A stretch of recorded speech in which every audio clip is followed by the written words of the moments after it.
Hey guys, it's Robin, RS Island Crafts, and welcome to my craft room.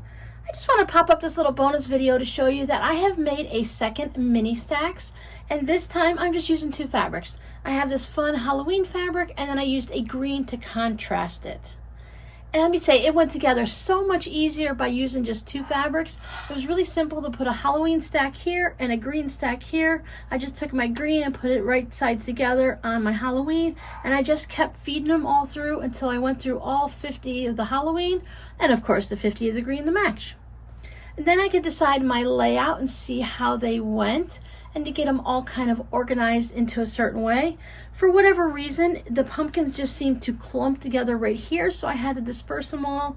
And I wanted to make sure that all of my pumpkins and as many spiders as I could were having to be face up. Now I do have like this little kitty cat peeking around the corner like that, and that is perfectly fine. And I couldn't figure out what this was at first, but this is part of the back end of a kitty cat, where his tail swishes around and all of that, but he kind of looks like a gargoyle for me, so that is fine. I really like that. So my next step here is just going to be trimming up the sides nice and even. I will put a green border all the way around it. I don't know if I'm going to stick with that skinny green border or go a little bit wider, but I'm pretty sure I'll probably find, I don't know if I'm going to go the full 2.5 inches, but I do want to use this Halloween fabric as the binding. I think that will just tie it all together. So another way to make the mini stacks. And while I was doing this, I was thinking, how am I going to sew the rows together, right? So that could be a little complicated. I went to this side here, and I just took the green one, and I folded it over to where it met the seam. So I just brought it over like that. I finger creased it, and when I started sewing, I just laid this fabric right here, right on that little crease I made, and that gave me a basic halfway point. You can go real in depth and do some measurements and figure it all out, but I just figured as long as I have one side that's pretty close to being even, I'm happy with it, right? This side is a little bit stair-stepping, but it'll all get trimmed up and life will be great.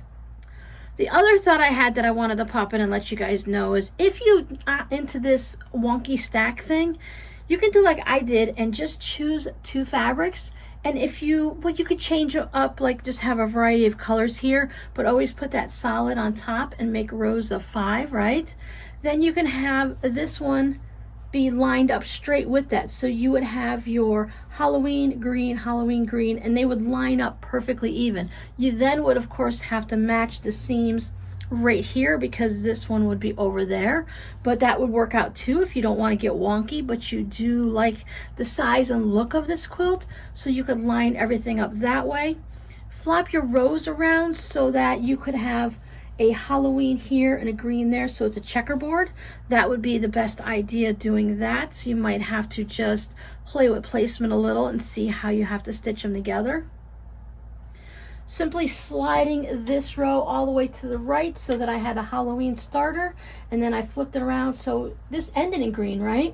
So this one starts in green. You can either, if you have non-directional fabric, if you sew them all the same way, all of your Halloween will be on the left. You just take every other row and flip it. So it's kind of almost like a little weaving project, but so this would slide down so that you'd have green and then Halloween and green and Halloween, and everything would line up really nicely and you wouldn't have any of the wonkiness that you're not interested in. So go ahead and look forward to this project showing up soon. Since I have 2 of them now, I will probably free motion quilt one, the Christmas one, and this one I am going to go ahead and do some straight line quilting, because while we had an abundance of people that wanted to see the free motion, there was still at least 38 people or more that wanted to see the straight line quilting. So this way we'll kind of mix it up and give a little bit for everybody. If you'd like to vote in that poll still, you have to look up into the community tab here on my YouTube page. Scroll down a couple of them and then you'll see, I think I might have put one of the sunrises with it. I don't remember, but you'll see where there's a little poll to vote, and just go ahead and let me know whether you want, you know, straight line or free motion. And if that's too much of a bother for you or you can't find the community tab, just leave it down here in the comments. That works out too, right?